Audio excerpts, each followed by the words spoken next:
చైతన్య రథానికి స్వాగతం. మనకు తెలుసు తెలుగుదేశం పార్టీ చేస్తున్నటువంటి కార్యక్రమాలు కావచ్చు, రాష్ట్రంలో అభివృద్ధి సంక్షేమానికి సంబంధించి కావచ్చు, చైతన్య రథంలో అయితే వస్తున్నాయి. ఇది చాలామంది ఏదో పార్టీ పేపర్లా చూస్తారు, కానీ వాస్తవానికి జరిగే కార్యక్రమాలు ఇతర పేపర్లో రానివి చాలా చోట్ల కవర్ అవ్వనివన్నీ కూడా చైతన్య రథంలో కవర్ అవుతాయి. ఎందుకంటే ప్రతి గ్రామ స్థాయిలో జరిగిన కార్యక్రమాలను కూడా ఇందులో పొందుపరిచే ప్రయత్నం అయితే చేస్తున్నారు. సో దీనికి సంబంధించి హెడ్లైన్స్ ఏ విధంగా ఉన్నాయి ఏంటి అనేది ఒకసారి మనం పరిశీలిద్దాం. ఇక విశాఖకు విశ్వజిత్ ప్రధాని పర్యటన. ఈరోజు మనకి విశాఖపట్నానికి నరేంద్ర మోదీ గారు రాబోతున్నారు. దీనికి సంబంధించి ఆల్రెడీ ఏర్పాట్లన్నీ కూడా చేశారు. నిన్నే చంద్రబాబు గారు, లోకేష్ గారు కూడా సోషల్ మీడియాలో స్పందించడం జరిగింది. ప్రధాని గారి రాక కోసం ఎదురు చూస్తున్నామని. ఇదే సందర్భంలో వరాల జల్లు అంటే ఆంధ్రప్రదేశ్తో పాటు విశాఖపట్నానికి కూడా వరాల జల్లు కురుస్తుందని చెప్పి అందరూ కూడా ఆశిస్తున్నారు. పలు అభివృద్ధి కార్యక్రమాల్లో పాల్గొనడానికి నేను ఆంధ్రప్రదేశ్ వస్తున్నానని చెప్పి కూడా నరేంద్ర మోదీ గారు నిన్న స్వయంగా తెలుగులోనే తన సోషల్ మీడియా ఖాతాలో కూడా ఒక పోస్ట్ అయితే చేయడం జరిగింది. దీనికి సంబంధించి మొత్తం ఏర్పాట్లు అయితే చేయడం జరిగింది.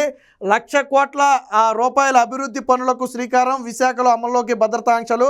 ఎస్పీజీ ఆధీనంలో సభా ప్రాంగణం. సమీప స్థానికులకు ఆధార్ వెరిఫికేషన్ పూర్తి అని చెప్పి మొత్తంగా రాయడం జరిగింది. మొత్తంగా 1,00,000 కోట్ల రూపాయల విలువైన అభివృద్ధి పనులకైతే నరేంద్ర మోదీ గారు శంకుస్థాపన చేయబోతున్నారు. ఖచ్చితంగా ఇది ఆంధ్రప్రదేశ్ అభివృద్ధిలో ముందడుగని చెప్పవచ్చు. ఎందుకంటే 1,00,000 కోట్ల అది ప్రాజెక్ట్ ఏదైనా కానీ కాసేపు పక్కన పెడదాం. 1,00,000 కోట్ల రూపాయల విలువైన పనులకు కేంద్ర ప్రభుత్వంలో ముఖ్యంగా ప్రధానమంత్రి గారే శంకుస్థాపన చేయడం కానీ ప్రారంభోత్సవం చేయడం కానీ ఖచ్చితంగా సుపరిణామం అని చెప్పవచ్చు. రాష్ట్రాన్ని అభివృద్ధికి అదొక కీలక మెట్టు.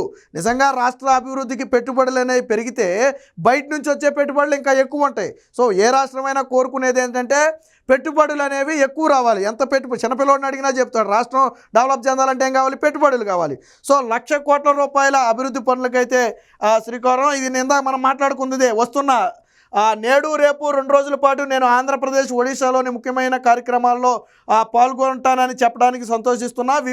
విశాఖలోని వివిధ అభివృద్ధి పనులకు ప్రారంభోత్సవాలకు శంకుస్థాపనతో పాటు భువనేశ్వర్లో జరిగే ప్రవాస భారతీయ దివాస్లో పాల్గొంటానని చెప్పి నరేంద్ర మోదీ గారు చెప్తే దానికి చంద్రబాబు గారు కూడా స్పందించారు. సో మీకోసం ఎదురు చూస్తున్నామని చెప్పి ప్రధానమంత్రి నరేంద్ర మోదీ రాక కోసం ఏపీ రాష్ట్రం ఎదురు చూస్తుంది.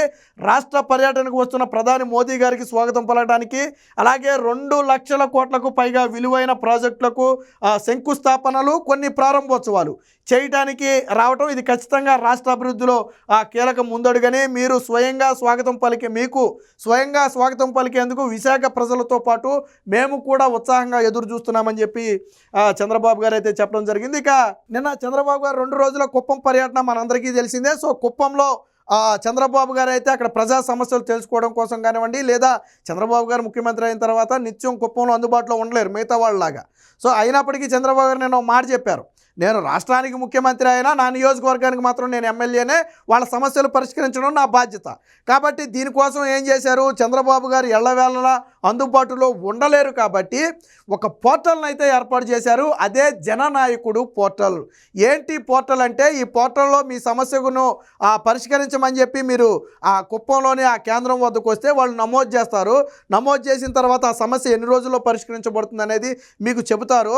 తర్వాత మీ సమస్య పరిష్కరించిన తర్వాత కూడా వాళ్ళే మీ దగ్గరికి వచ్చి స్వయంగా మీ సమస్య పరిష్కరించబడిందని చెప్పడంతో పాటు కాల్ చేసి కూడా మీకు అడుగుతారు, మీ సమస్య పరిష్కరించారా లేదా, పరిష్కరిస్తే సంతృప్తిగా ఉన్నారా లేదా అనేది అడిగి తెలుసుకుంటారు. సో ఇదొక ఖచ్చితంగా మంచి కార్యక్రమం. ముఖ్యంగా కుప్పం ప్రజలకు ఇదొక వరమని చెప్పుకోవచ్చు. సో అదే చెప్పారు, తీర్చుకోలేనంతగా రుణపడిపోయాను. 8 సార్లు నన్ను గెలిపించారు, మీరు గెలిచారు. అంటే నన్ను గెలిపించి మీరు గెలిచారు. ప్రజలందరికీ న్యాయం చేయడం సీఎంగా నా బాధ్యత. కుప్పం అభివృద్ధిపై ప్రత్యేకంగా దృష్టి. మరో పార్టీ సింబల్ తెలియని నియోజకవర్గం కుప్పం అని చెప్పి చెప్పారు. సుపరిపాలన అందించడానికే జననాయకుడు పోర్టల్. కుప్పాన్ని దేశానికే ఆదర్శ నియోజకవర్గంగా తీర్చిదిద్దుతామని చెప్పి చంద్రబాబు గారు చెప్పారు. ఇక్కడ ప్రజా సమస్యలు స్వయంగా చంద్రబాబు గారే ఆ పోర్టల్ దగ్గర కూర్చుని నిన్న ప్రజల నుంచి సమస్యలు తీసుకుంటున్నారు. సో ఇది కూడా ప్రజల నుంచి అర్జీలు ఆయన వెళ్ళిన సందర్భంగా తీసుకున్నారు. ఇదే సందర్భంలో ఆదర్శంగా అగ్రగామిగా 92 కోట్లతో కుప్పం మున్సిపాలిటీ అభివృద్ధి, అలాగే మదర్ డైరీ, శ్రీజ మహిళా మిల్క్ సంస్థలతో 8,000 మందికి ఉపాధి, టాటా సంస్థ సహకారంతో మెరుగైన వైద్య సేవలు, 40 ఏళ్లుగా కుప్పం కార్యక్రమాలకు అభివృద్ధి కార్యక్రమాలకు కుప్పమే ప్రయోగం. అంటే చాలా కార్యక్రమాలు చంద్రబాబు గారు కుప్పం నుంచి స్టార్ట్ చేస్తారు. చాలామందికి తెలియదు ఏంటంటే పైలట్ ప్రాజెక్టుగా తీసుకునే అనేక కార్యక్రమాలు కుప్పం నుంచే స్టార్ట్ అవుతాయి. ఆ తర్వాత ఇవి సక్సెస్ అయ్యి రాష్ట్రం మొత్తం పెట్టి కొన్ని పథకాలను దేశంలో ఇతర రాష్ట్రాలు కూడా ఇంప్లిమెంట్ చేసిన సందర్భం ఉంది. బట్ అది ఎక్కడ పురుడు పోసుకుంటుంది అంటే కుప్పంలో పురుడు పోసుకుంటుంది. కుప్పంలోనే పైలట్ ప్రాజెక్టుగా స్టార్ట్ చేస్తారు. సో అదే మాట నిన్న చంద్రబాబు గారు చెప్పారు. ఇది కూడా అదే, తీర్చుకోలేనంతగా రుణపడిపోయానని చెప్పి చెప్పడం జరిగింది. ఇక పార్టీ కార్యకర్తలతో కావచ్చు, నాయకులతో కావచ్చు, చంద్రబాబు గారు నిన్న పాల్గొన్నటువంటి చిత్రాలను అయితే మనం ఇక్కడ చూడొచ్చు.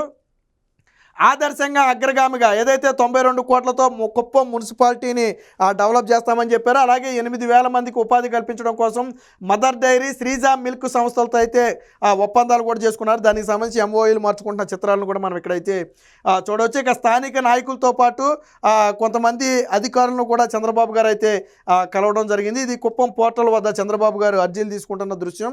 అలాగే ఎన్టీఆర్ విగ్రహానికి ఇది. ఇక విశాఖకు విశ్వజిత్ నరేంద్ర మోదీ గారి రాకకు సంబంధించి అయితే ఒక ప్రధాన ఆర్టికల్ అయితే రావడం జరిగింది.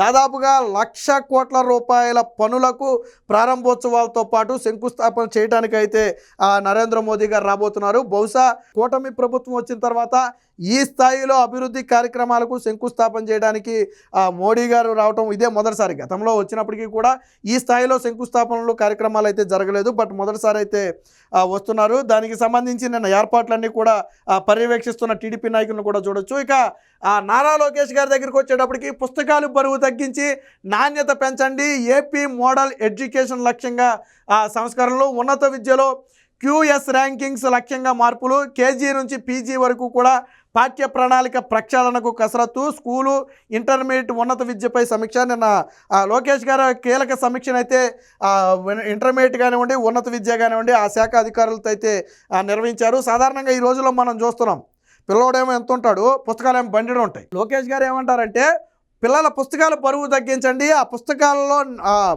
నాణ్యత పెంచండి, అంటే పాఠ్యాంశాల్లో నాణ్యత పెంచండి, ఏది అవసరం ఏది అనవసరం అనేది తేల్చుకోండి, అవసరమైన దాన్ని మాత్రమే ఉంచండి, వాళ్ళ వయసుకు మించిన బరువు విద్యార్థులతో మోయించకూడదు అనేది నారా లోకేష్ గారు చెప్పిన మాట. ఈ మాట ఇప్పుడు చెప్పడం కాదు, ప్రతిపక్షంలో ఉన్న సందర్భాల్లో కూడా 2-3 సార్లు అన్నారు.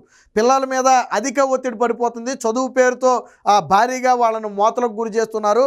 వాస్తవానికి అది చదవడం సంగతి పక్కన పెట్టి వాటిని చూస్తేనే ఒక రకమైనటువంటి మెంటల్లో అపీరెన్స్ పోయే పరిస్థితి, మెంటల్గా డిస్టర్బ్ అయ్యే పరిస్థితి. కాబట్టి లోకేష్ గారు అందుకనే పుస్తకాల బరువును తగ్గించి వాటి సైజుని తగ్గించి బట్ వాటి నాణ్యత మాత్రం పెంచాలని చెప్పారు. దీంతోపాటు ఇంకొక ప్రధాన నిర్ణయం ఏంటంటే మొత్తం కేజీ నుంచి పీజీ వరకు కూడా ఇప్పుడున్నటువంటి పాఠ్య ప్రణాళిక సిస్టమ్ మొత్తాన్ని కూడా ప్రక్షాళన చేయాలి. ఎప్పుడో 20 ఏళ్ల క్రితమో 30 ఏళ్ల క్రితమో తీసుకున్నటువంటి నిర్ణయాలు, ఇప్పుడు 10+2+3 అనేది ఒక సిస్టమ్ ఉంది. బట్ ఇప్పుడు సెంట్రల్ గవర్నమెంట్ దీన్ని కూడా పూర్తిగా ప్రక్షాళన చేసేసింది. ఇక నుంచి భవిష్యత్తులో 10th ఎగ్జామ్స్ అనేవి ఉండవు, బట్ ఇంటర్మీడియట్తోనే డిగ్రీ కోర్స్ కలిసిపోయి వస్తుంది. అలా రకరకాల మార్పులు అయితే జరుగుతున్నాయి. ప్రస్తుత పరిస్థితులకు అనుగుణంగా ప్రస్తుతం ప్రపంచంతో పోటీ పడే విధంగా వాటి మొత్తాన్ని కూడా మార్చాలనేది లోకేష్ గారి లక్ష్యం. ఇక వాటికి ఉన్నత విద్యలో QS ర్యాంకింగ్స్లో కూడా అంటే ఆ స్థాయిలో ర్యాంకింగ్స్ వచ్చే విధంగా మార్పులు చేయాలనేది అయితే లక్ష్యం. ఇంకా దీంతోపాటు నిన్న లోకేష్ గారు ఒక ఒప్పందం అయితే కుదుర్చుకున్నారు. రెన్యూబుల్ ఎనర్జీలో నైపుణ్యాభివృద్ధి, దీనికి సంబంధించి స్విట్జర్లాండ్తో నిన్న ఒప్పందం చేసుకున్నారు. దానికి సంబంధించి MOUలు మార్చుకున్నారు. మనం ఇక్కడైతే చూడొచ్చు. మంత్రి లోకేష్ సమక్షంలో స్విట్జర్లాండ్ ఏపీ MSDC MOU అంతర్జాతీయ అవకాశాలకు దోహదం చేస్తుందని ఒక ఆర్టికల్ అయితే రావడం జరిగింది. అంటే విండ్ ఎనర్జీ, ఏదైతే విండ్ ఎనర్జీ ఉందో దీన్ని ఆధారంగా చేసుకుని యువతకు ఉపాధి కల్పించాలి, దానికి తగిన శిక్షణ ఇప్పించాలనేది దీని ప్రధాన ఉద్దేశం. దీనికి సంబంధించి నేనైతే ఒప్పందం జరిగింది. సో దానికి సంబంధించి ఇక్కడ మనం కూడా చూడొచ్చు.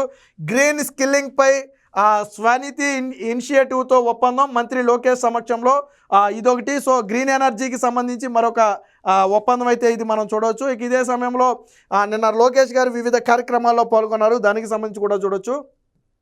ఇక నిన్న లోకేష్ గారు విజయవాడ సమీపంలో జరిగినటువంటి ఒక పాలీ ఫెస్ట్ అనే ఒక కార్యక్రమంలో అయితే పాల్గొన్నారు. వాస్తవానికి లోకేష్ గారు ఈ కార్యక్రమంలో చాలా యాక్టివ్గా ఉన్నారు. ఎందుకంటే ఇందులో విద్యార్థులు తమ సృజనాత్మకతకు పదును పెట్టి తయారు చేసినటువంటి అనేక పరిశీలనలు అయితే ఆయన అయితే చేయడం జరిగింది.